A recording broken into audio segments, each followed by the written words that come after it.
El lenguaje inclusivo es un tema que enciende los debates, tanto produce rechazo como adhesiones. Es un tema que se ha instalado recientemente y con mucha fuerza en las redes sociales, en los medios, en los distintos escenarios escolares, en los espacios de encuentro, de discusión, de debate. Y si bien el lenguaje inclusivo no es nuevo, porque bueno, nace con las reivindicaciones feministas, hace 40 años atrás, hoy se instala fuertemente con diferentes características. Para hablar al respecto hemos convocado a Gustavo Martín, politólogo, docente, escritor. ¿Qué tal, Gustavo? Gracias por acompañarnos. Gracias, Paola, por la invitación. Bien. Bueno, ¿cuál es el presente de este lenguaje inclusivo? El lenguaje inclusivo, como bien dijiste, tiene su trayectoria. De hecho, podemos ver cómo ha pasado, por ejemplo, de utilizar el arroba a la X, después de la X a la E, pero de alguna forma siguen conviviendo. Y creo que esa evolución tiene que ver con esta lucha por ahí de las disidencias sexuales, más que todo, de ser visibilizados en una lengua que es binaria, que construye constantemente hombres y mujeres, que se traduce en pronombres él y ella, que bueno, de alguna forma hay sujetos y sujetas que no caben en ese esquema y de alguna forma tienen que ser nombrados de otro modo. Entonces creo que los mismos cambios que presenta el lenguaje inclusivo de género tienen que ver con una mayor presencia cada vez más de distintos grupos que en su momento se llamaban minorías sexuales, pero que han sido construidas como minorías. Diríamos hoy ya no somos tan pocos, así que creo que tiene que ver con eso, con sí, digamos, el modificar de la lengua para visibilizar sujetos. Yo decía que nace con las reivindicaciones feministas, pero que hoy en día tiene otras características. Y esto tiene que ver también con la diversidad sexual y esta necesidad de un reconocimiento de género, ¿no? A la hora de pensar en cómo nos expresamos. Y frente a esto, ¿es necesario un lenguaje neutro? ¿Esta sería la vía del lenguaje inclusivo? Creo que hay uno de los errores centrales pensar que la lengua es neutra. A mí lo que me interesa, por ejemplo, es pasar la lengua del campo de lo lingüístico al campo de lo político y ver cuáles son las relaciones de poder patriarcal que se han plasmado en la lengua. Porque el español es una lengua colonizadora, hay una colonización de la lengua, también nosotros colonizamos a otras lenguas nativas, por ejemplo, y de alguna forma cuando viene Colón nos instala esta idea binaria del género, cuando en sociedades nativas, aquí en América Latina existían sociedades con 5 géneros a lo mejor. Entonces de alguna forma, por ejemplo, no tenemos problema en aceptar una serie, decenas de términos en inglés que no los cuestionamos, tanto en la vida digital como en cuestiones, por ejemplo, como bullying, y de repente un todes molesta, ¿no? Entonces creo que lo central es por qué molesta un todes y no molesta un negri o un olis o un bullying. Creo que lo central ahí es que tenemos una adaptación grande para el cambio en la lengua, de hecho no hay lengua fija, entonces de alguna forma lo que molesta es cómo esos cambios, en el caso nuestro, por ejemplo, develan ciertas estructuras de poder que están plasmadas en la lengua. Pensar a la gramática como algo neutro creo que es uno de los grandes errores. Esta discusión no es exclusiva de Argentina, se ha instalado en diferentes países del mundo, ¿no? Y en este caso es importante destacar, porque nosotros estamos hablando en lo concreto respecto del idioma español. ¿Qué pasa con otros idiomas? Vos decías, el idioma español es binario. Se divide entre femenino y masculino y siempre el femenino ha aparecido como en un segundo plano respecto del masculino, justamente por esto, ¿no? que estabas marcando. Lo patriarcal nos atraviesa desde que nacemos hasta que morimos y forma parte de nuestra cultura, en todo lo que vemos. Habría que hacer un análisis minucioso, ¿no? para comprenderlo, pero está bueno que nos ayudes a ver esto. ¿Qué pasa con otros idiomas? ¿Ocurre algo parecido? ¿Es lo mismo? ¿Es diferente? Depende. Bueno, el lenguaje inclusivo de género ha tenido una trayectoria más en América Latina y en España, en otros países no tanto. Pero bueno, hace poquito presenté un libro donde ahí hago un análisis comparativo entre distintas lenguas y hay lenguas que no son binarias, que no hay una necesidad constante como tiene el español de estar diciendo cuál es el sujeto de la oración. Constantemente que está diciendo él o ella o él, ella.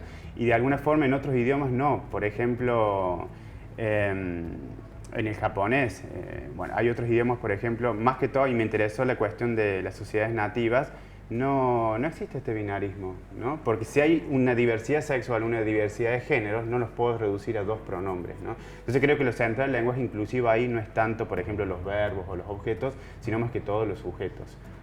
¿Quién está haciendo esa acción que el español le da una preponderancia constante?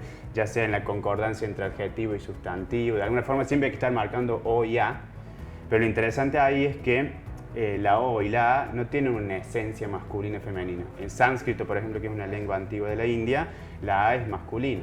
Entonces, no hay algo esencial que convierta la A en femenino y que convierta la O en masculino. Pero por una connotación cultural terminan adquiriendo eso. Y por ahí no hay una relación lógica de utilizar el genérico masculino, todos para incluir a mujeres, hombres y otros géneros. No hay una razón lógica más que la única razón es que siempre lo genérico masculino totaliza.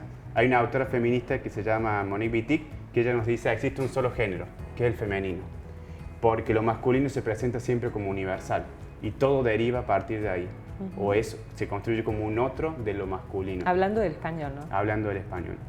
Pero es muy interesante de las lenguas. Por ejemplo, en portugués, árbol es femenino, mientras acá es masculino. Entonces no hay una relación lógica que nos lleva a decir, por ejemplo, la grúa, y pensar que la grúa tiene que ver algo con lo femenino por utilizar el artículo la. Pero de alguna forma ciertas palabras sí han tenido esa connotación, por ejemplo, cuerpo, libro, de alguna forma han sido objetos que en la cultura patriarcal han estado asociados a lo masculino. Pero, como decía, es re interesante el tema de comparar lenguas, porque eso nos revela cómo la lengua es una construcción cultural. Por ejemplo, en la comunidad mapuche, en la lengua de la comunidad quechua, por ejemplo, no existe el verbo tener ni el verbo faltar, porque no falta nada en la naturaleza, no se puede tener nada, no se posee nada. Entonces esa sociedad no pudo concebir esos verbos. Entonces, de alguna forma, la lengua siempre es resultado de lo que está pensando la sociedad en ese momento. Y hoy en día lo que está pensando es, tenemos que, más que incluir los géneros, tenemos que visibilizarlos, porque siempre han existido, ¿no? Creo que lo central es eso. A veces el discurso de la inclusión tiene que ver con volver a normalizarlo. No se trata de incluir, por ejemplo, a las personas homosexuales en una sociedad heterosexual, sino desheterosexualizar la sociedad para que caigan esas categorías y realmente planteemos la diversidad como ha existido. Vamos, te invito a vos, Gustavo, y a la gente que nos está acompañando a que veamos un material en video que lo compartiste vos precisamente respecto de cómo se instala la discusión, por lo menos en algunos espacios educativos, respecto del lenguaje inclusivo. Me voy a jugar. ¡Nosotras también! Sí, chicas, vamos juntas. Nosotros también vamos. Sí, vamos todos juntos. ¿Por qué juntos? Si también vamos nosotras. Y porque juntos se usa para chicos y chicas. ¿Y por qué juntas se usa solo para chicas? Ya sé. ¿Y si buscamos una palabra que nos junte? ¡Juntes! ¿Quién dijo que los juguetes Son de nene o nena. si vamos a vivir juntes? Juntes hay que jugar.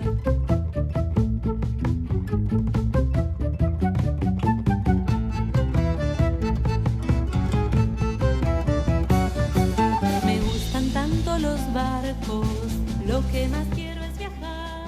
Respecto del lenguaje inclusivo, la discusión está instalada. Hay posturas controversiales, Gustavo, esto es así.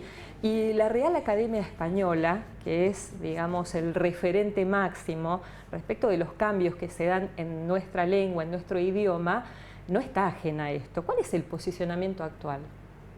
Bueno, la RAE aún sigue negando el lenguaje inclusivo en esta cuestión de que el genérico masculino, el o en plural, de alguna forma incluye a todos los géneros.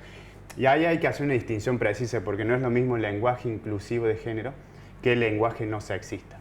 Lo que nos propone por ahí la RAE o algunas instituciones es esta idea de lenguaje no sexista, o sea, desdoblar el género, por ejemplo, los y las ciudadanas, los y las jóvenes. De alguna forma, lo que nos plantea es, de nuevo, un binarismo visibilizando a las mujeres. Pero el lenguaje inclusivo de género nos plantea utilizar la X, utilizar la E, ir alternando, de alguna forma para irrumpir, aunque sea visualmente, con la X, un pare, cuando estás leyendo ahí un pare y piensa en el género. Entonces, de alguna forma la RAE se sigue negando pero tampoco es una institución neutra. Desde 1713 solamente 13 mujeres han estado en la RAE. Entonces, de alguna forma, definía, por ejemplo, a una persona huérfana como huérfana de madre. Definía a mujer como sexo débil. Entonces, plantear que la RAE se coloca en un lugar neutral también es un error. Y creo que tiene que ver con esto. ¿Por qué molesta? ¿Por qué molesta un todes y no molesta una palabra en inglés? O lo que el mercado constantemente nos propone a través de publicidad. Creo que tiene que ver con eso, con qué tensión en la lengua que nos hace revelar o develar estructuras de poder que están plasmadas ahí, ¿no? Y también una distinción entre lo que es lenguaje inclusivo de género y lenguaje inclusivo, porque por ahí nos critican, bueno, si quieren hacer lenguaje inclusivo, ¿por qué no aprenden lenguaje de señas? Aprendemos. ¿Por qué no aprenden otros idiomas? Por lo menos yo aprendo. Entonces, de alguna forma es lenguaje inclusivo de género.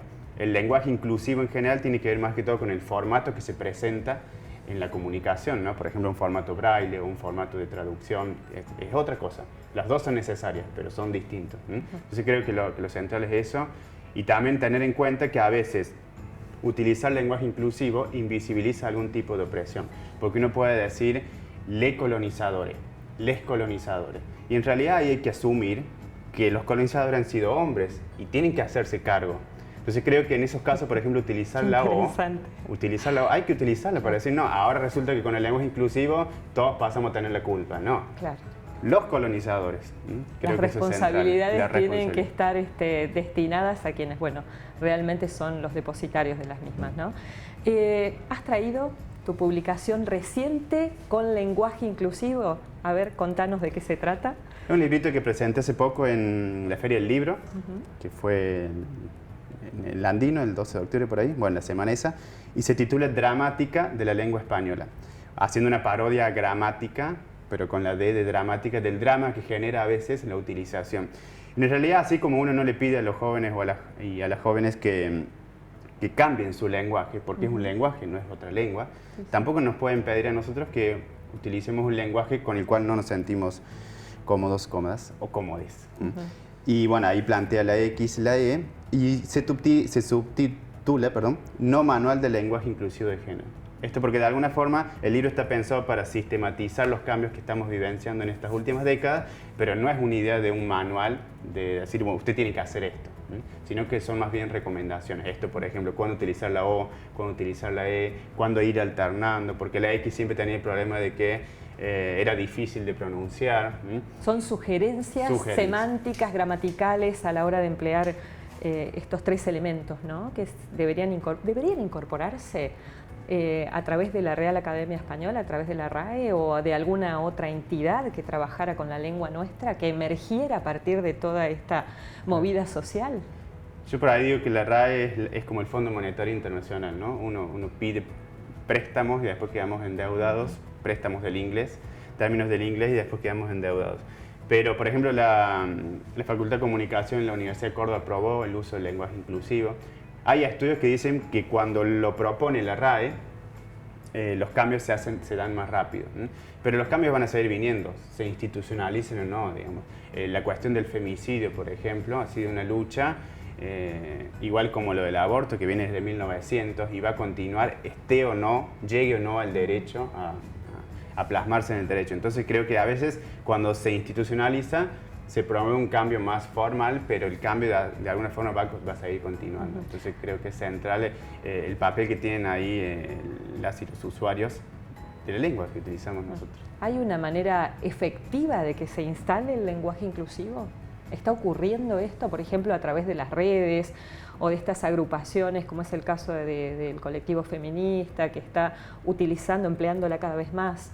Sí, se utiliza cada vez más. De hecho, justo educadoras decís, que también lo están instalando en sus aulas, en sus clases. O por lo menos se comienza a debatir. Por ahí es difícil utilizarlo si no estás acostumbrado a utilizarlo por una cuestión de, bueno, implica un doble pensar, porque tenés que estar pensando lo que querés decir y encima decirlo en lenguaje inclusivo, y bueno, es como que estás todo ahí en una nube en la mente, pero bueno, por lo menos ponerlo en la mesa, debatirlo, como decís, las redes han ayudado mucho a visibilizar. A veces en las redes es más fácil hacer una publicación en lenguaje inclusivo, de género, y y creo que, bueno, que eso es central. A veces, por ejemplo, lo que se opta es narrar en femenino o hablar en femenino. Hay encuentros, por ejemplo, donde ya se usa,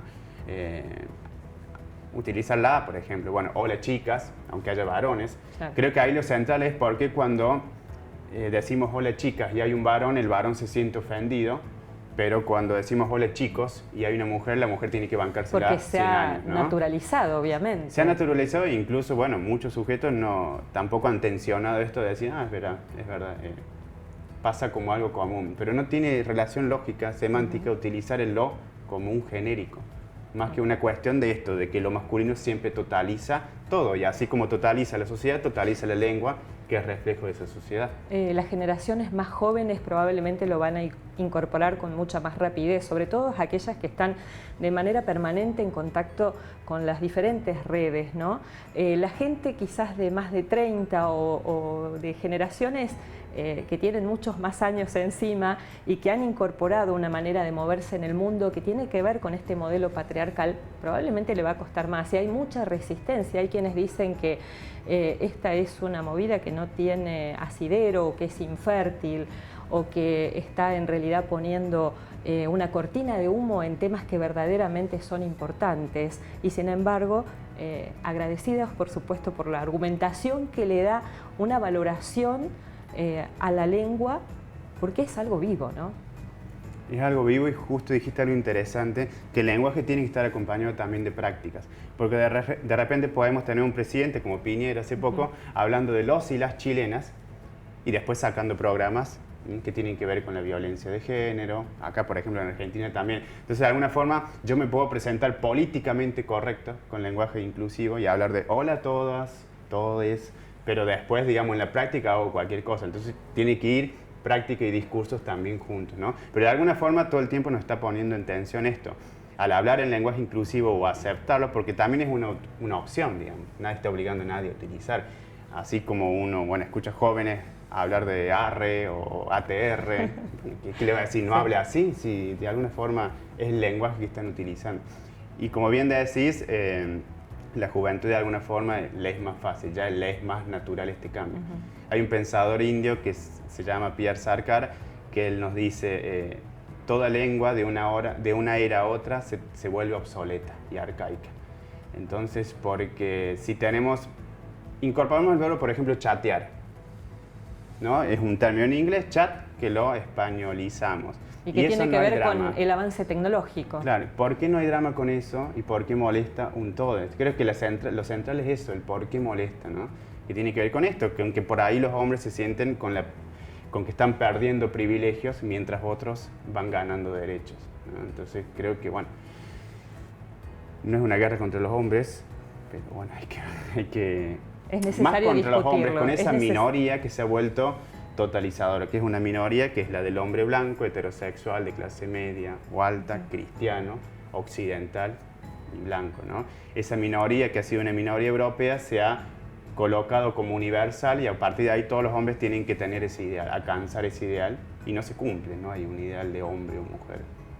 Bien. Prototipo, no se llega nunca, no, la normalidad no existe, es un invento que no se alcanza. Bueno, Gustavo, como siempre, enriquecedora la entrevista. Gracias por ayudarnos a profundizar en el tema, a instalar la posibilidad de hacerlo cada vez más visible. Así que bueno, bienvenido como siempre y te vamos a convocar en lo sucesivo seguramente para seguir ahondando sobre este tema que nos atañe a todos. Gracias por el espacio. Gracias.